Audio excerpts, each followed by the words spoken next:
નમસ્કાર દર્શક મિત્રો, આજે આપણે શિવપુરાણમાં જોઈશું કે શુક્રાચાર્ય ઘોર તપસ્યા કરે છે અને શિવજીને પોતાનું ચિત્તરત્ન અર્પણ કરે છે તથા અષ્ટમૂર્તિ અષ્ટક સ્તોત્ર દ્વારા એમનું સ્તવન કરે છે. શિવજી પ્રસન્ન થાય છે અને એમને મૃત સંજીવની વિદ્યા તથા અન્ય વરદાન આપે છે. તો સ્વાગત છે તમારું મારી ચેનલ પૌરાણિક કથા ટીવી પર.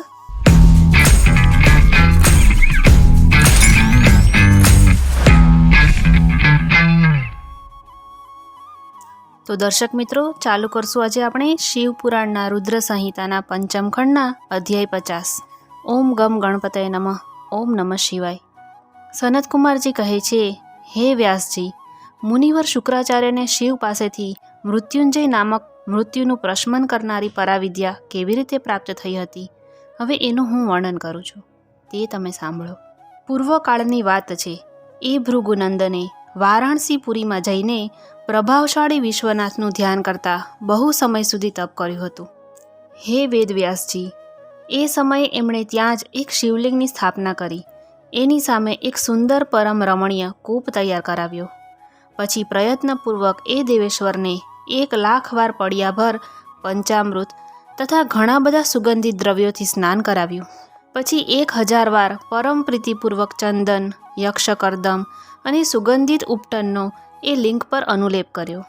તત્પશ્ચાત સાવધાની સાથે પરમ પ્રેમપૂર્વક રાજચંપક, ધતુર, કરેણ, કમલ, માલતી, કર્ણિકાર, કદંબ, મૌલસીરી, ઉત્પલ, મલ્લિકા એટલે કે ચમેલી, શતપુત્રી, સિંધુવાર, ઢાક, બંદૂક પુષ્પ, પુનાગ, નાગકેસર, કેસર, નવમલ્લિક એટલે કે વેલ મોગરો, ચિબિલિક, કુંદ, મુચુકુંદ, મંદાર, બિલ્વપત્ર, ગુમા, મરુઆ, ધૂપ, ગંઠીવન, દવના, અત્યંત સુંદર આંબાના પાન, તુલસી, દેવજવાસો, બૃહદપત્રી, કુશાંકુ, નાંદરૂખ, અગત્ય, સાલ, દેવદારુ, કચનાર, ગુલખેરો, દુર્વાંકુર, કરસૈલા, આમાંથી પ્રત્યેક પુષ્પો અને અન્ય પલ્લવોથી તથા વિવિધ પ્રકારના રમણીય પાન પત્તા અને સુંદર કમળોથી શંકરજીની વિધિવત અર્ચના કરી.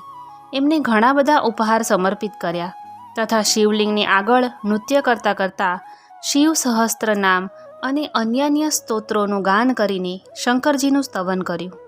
આ રીતે શુક્રાચાર્ય 5,000 વર્ષ સુધી વિવિધ પ્રકારના વિધિ વિધાનોથી મહેશ્વરનું પૂજન કરતા રહ્યા. પરંતુ જ્યારે એમણે થોડુંય વરદાન આપવા ન તૈયાર થયેલા જોયા ત્યારે તેમણે એક બીજા અત્યંત દુસ્સહ અને ઘોર નિયમનો આશ્રય લીધો. એ સમયે શુક્રે ઇન્દ્રિયો સહિત મનના અત્યંત ચંચળતારૂપી મહાન દોષને વારંવાર ભાવનારૂપી જલથી પ્રક્ષાલિત કર્યો. આ રીતે ચિત્તરત્નને નિર્મલ કરીને એને પિનાકધારી શિવને અર્પણ કરી દીધું અને સ્વયં ધૂમકણનું પાન કરતાં કરતાં તપ કરવા લાગ્યા. આ પ્રકારે એમના 1,000 વર્ષ બીજા વીતી ગયા. ત્યારે ભૃગુનંદન શુક્રને આ દ્રઢ ચિત્તવૃત્તિથી ઘોર તપ કરતા જોઈને મહેશ્વર એમના પર પ્રસન્ન થઈ ગયા. પછી તો દક્ષ કન્યા પાર્વતીના સ્વામી સાક્ષાત વિરૂપાક્ષ શંકર, જેમના શરીરની કાંતિ હજારો સૂર્યથી વધારે હતી, તે લિંગથી નીકળીને શુક્રને કહેવા લાગ્યા, હે મહાભાગ ભૃગુનંદન, તમે તો તપસ્યાની નિધિ છો. હે મહામુને, હું તમારા આ અવિચ્છિન્ન તપથી વિશેષ પ્રસન્ન છું. હે ભાર્ગવ, તમે તમારા બધા જ મનોવાંછિત વરદાનો માગી લો. હું પ્રીતિપૂર્વક તમારા બધા જ મનોરથ પૂર્ણ કરી દઈશ. તમારે માટે કશુંય અદેય નથી. તમે માગો તે મળી જશે. સનતકુમારજીએ કહ્યું, હે મુને, શંભુના આ પરમ સુખદાયક અને ઉત્કૃષ્ટ વચનને સાંભળીને શુક્ર પ્રસન્ન થઈ ગયા. જાણે આનંદ સમુદ્રમાં નિમગ્ન થઈ ગયા. એ કમલનયન દ્વિજવર શુક્રનું શરીર પરમાનંદ જનિત રોમાંચને કારણે પુલકાયમાન થઈ ગયું. ત્યારે એમણે હર્ષપૂર્વક શંભુના ચરણોમાં પ્રણામ કર્યા. એ સમયે એમના નેત્રો હર્ષથી ખીલી ઉઠ્યા.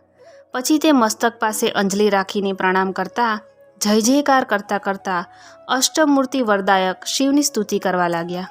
ભાર્ગવે કહ્યું, હે સૂર્ય સ્વરૂપ ભગવાન, આપ ત્રિલોકીનું હિત કરવા માટે આકાશમાં પ્રકાશિત થાઓ છો અને પોતાના કિરણોથી સમસ્ત અંધકારને અભિભૂત કરીને રાતે વિચરણ કરનારા અસુરોના મનોરથ નષ્ટ કરી દો છો.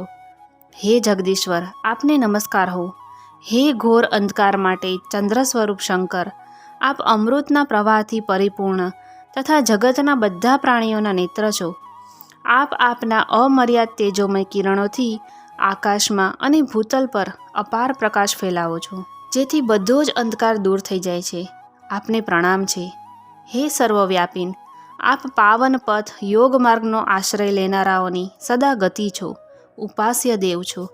હે ભુવન જીવન, આપ વગરના ભલા આ લોકમાં કોણ જીવિત રહી શકે છે? હે સર્વકુળના સંતોષદાતા, આપ નિશ્ચલ વાયુ રૂપે સંપૂર્ણ પ્રાણીઓની વૃદ્ધિ કરનારા છો. આપને અભિવાદન હો. હે વિશ્વના એકમાત્ર પાવન કરતા, આપ શરણાગત રક્ષક અને અગ્નિની એકમાત્ર શક્તિ છો. પાવક આપનું જ સ્વરૂપ છે. આપના વિના મૃતકોનો વાસ્તવિક દિવ્ય કાર્ય દાહ વગેરે ન થઈ શકે. હે જગતના અંતરાત્મા, આપ પ્રાણ શક્તિના દાતા, જગત સ્વરૂપ અને ડગલે ને પગલે શાંતિ પ્રદાન કરનારા છો. આપના ચરણામાં હું મસ્તક નમાવું છું. હે જલ સ્વરૂપ પરમેશ્વર, આપ નક્કી જ જગતના પવિત્ર કરતા છો અને ચિત્ર વિચિત્ર સુંદર ચરિત્ર કરનારા છો. હે વિશ્વનાથ, જલમાં સ્નાન કરવાથી આપ વિશ્વને નિર્મળ અને પવિત્ર બનાવી દો છો, એટલા માટે આપને નમસ્કાર છે. હે આકાશરૂપ ઈશ્વર, આપની પાસેથી અવકાશ પ્રાપ્ત કરવાને કારણે આ વિશ્વ બહાર અને અંદર વિકસિત થઈને સદા સ્વભાવવશ શ્વાસ લે છે, અર્થાત એની પરંપરા ચાલતી રહે છે, અને આપ દ્વારા એ સંકુચિત પણ થાય છે, અર્થાત નષ્ટ થઈ જાય છે. એટલા માટે હે દયાળુ ભગવાન, હું આપની આગળ નતમસ્તક છું. હે વિશ્વંભરાત્મક, આપ જ આ વિશ્વનું ભરણ પોષણ કરો છો. હે વિશ્વવ્યાપીન, આપના સિવાય બીજો કોણ અજ્ઞાન અંધકારને દૂર કરવા માટે સમર્થ થઈ શકે છે? અતઃ હે વિશ્વનાથ, આપ મારા અજ્ઞાનરૂપી અંધકારનો વિનાશ કરી દો. હે નાગભૂષણ, આપ સ્તવનીય પુરુષોમાં સર્વશ્રેષ્ઠ છો, એટલા માટે આપ પરાત્પર પ્રભુને હું વારંવાર પ્રણામ કરું છું. હે આત્મા સ્વરૂપ શંકર, આપ સમસ્ત પ્રાણીઓના અંતરાત્મામાં નિવાસ કરનારા છો, પ્રત્યેક રૂપમાં વ્યાપ્ત છો, અને હું આપ પરમાત્માનો જન છું.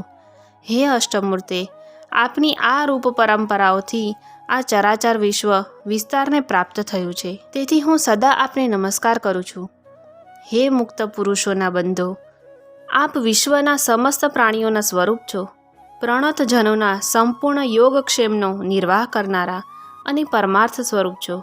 આપ પોતાની આ અષ્ટમૂર્તિઓથી યુક્ત થઈને આ ફેલાયેલા વિશ્વને સારી પેઠે વિસ્તૃત કરો છો, તેથી આપને મારા અભિવાદન છે.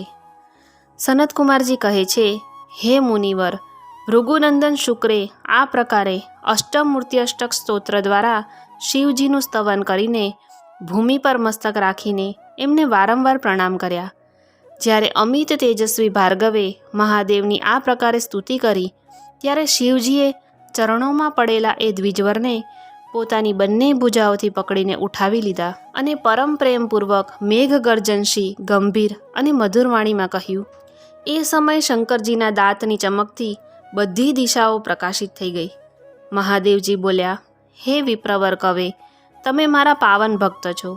હે તાત, તમારા આ ઉગ્ર તપથી, ઉત્તમ આચરણથી, લિંગ સ્થાપનજન્ય પુણ્યથી, લિંગની આરાધનાથી, ચિત્તનો ઉપહાર પ્રદાન કરવાથી, પવિત્ર અટલ ભાવથી, અવિમુક્ત મહાક્ષેત્ર કાશીમાં પાવન આચરણ કરવાથી હું તમને પુત્ર રૂપે જોઉં છું. માટે તમારે માટે કશુંય અદેય નથી. તમે પોતાના આ જ શરીરથી મારી ઉદરદરીમાં પ્રવેશ કરશો અને મારા શ્રેષ્ઠ ઇન્દ્રિય માર્ગથી નીકળીને પુત્ર રૂપે જન્મગ્રહણ કરશો. હે મહાશુચે, મારી પાસે જે મૃત સંજીવની નામની નિર્મળ વિદ્યા છે, જેનું મેં જ પોતાના મહાન તપોબલથી નિર્માણ કર્યું છે, એ મહામંત્ર રૂપા વિદ્યા આજે હું તમને પ્રદાન કરીશ. કેમ કે તમે પવિત્ર તપની નિધિ છો, તેથી તમારામાં એ વિદ્યા ધારણ કરવાની યોગ્યતા છે. તમે નિયમપૂર્વક જે ઉદ્દેશ્યથી વિદ્યેશ્વરની આ શ્રેષ્ઠ વિદ્યાનો પ્રયોગ કરશો તો નિશ્ચય જ જીવિત થઈ જશો. આ સર્વથા સત્ય છે. તમે આકાશમાં અત્યંત દીપ્તિમાન તારા રૂપે સ્થિત થશો. તમારું તેજ સૂર્ય અને અગ્નિના તેજનું પણ અતિક્રમણ કરી જશે. તમે ગ્રહોમાં પ્રધાન મનાશો. જે સ્ત્રી અથવા પુરુષ તમારી સન્મુખ રહીને યાત્રા કરશે, એમના બધા કાર્યો તમારી દ્રષ્ટિ પડવાથી નષ્ટ થઈ જશે. હે સુવ્રત, તમારા ઉદય થવાથી જગતમાં મનુષ્યોના વિવાહ વગેરે સમસ્ત ધર્મ કાર્યો સફળ થશે. બધી જ નંદા, તિથિઓ, પ્રતિપદા, છઠ અને એકાદશી તમારા સંયોગથી શુભ થઈ જશે અને તમારા ભક્ત વીર્ય સંપન્ન તથા ઘણા બધા સંતાનોવાળા થશે. તમારા દ્વારા સ્થાપિત થયેલ આ શિવલિંગ શુક્રેશના નામે વિખ્યાત થશે. જે મનુષ્ય આ શિવલિંગનું પૂજન કરશે, અર્ચન કરશે, એમને સિદ્ધિ પ્રાપ્ત થઈ જશે. જે લોકો વર્ષ પર્યંત નક્ત વ્રત પરાયણ એટલે કે રાત્રિ ભોજન થઈને શુક્રવારને દિવસે શુક્રકૂપના જલથી બધી ક્રિયાઓ સંપન્ન કરશે અને શુક્રેશનું અર્ચન કરશે, એને જે ફળની પ્રાપ્તિ થશે એનું મારી પાસેથી શ્રવણ કરો. એ મનુષ્યોમાં વીર્યની અધિકતા હશે. એમનું વીર્ય ક્યારેય નિષ્ફળ નહીં થાય. તે પુત્રવાન તથા પુરુષત્વના સૌભાગ્યથી સંપન્ન થશે. એમાં લેશ માત્ર પણ સંશય નથી. એ બધા જ મનુષ્ય ઘણી બધી વિદ્યાઓના જ્ઞાતા અને સુખના ભાગી થશે. આમ વરદાન આપીને મહાદેવ એ જ લિંગમાં સમાઈ ગયા. ત્યારે ભૃગુનંદન શુક્ર પણ પ્રસન્ન મનથી પોતાને ધામ ચાલ્યા ગયા. હે વ્યાસજી, આમ શુક્રાચાર્યને જે રીતે પોતાના તપોબળથી મૃત્યુંજય નામની વિદ્યાની પ્રાપ્તિ થઈ એ વૃત્તાંતનું મેં તમારી આગળ વર્ણન કરી દીધું છે. હવે તમે બીજું શું સાંભળવા ઈચ્છો છો? તો આ સાથે જ આપણે અધ્યાય 50ને વિશ્રામ આપશું. ઓમ નમઃ શિવાય. ऐसे और अमेजिंग वीडियोस के लिए हमारी चैनल को सब्सक्राइब करें.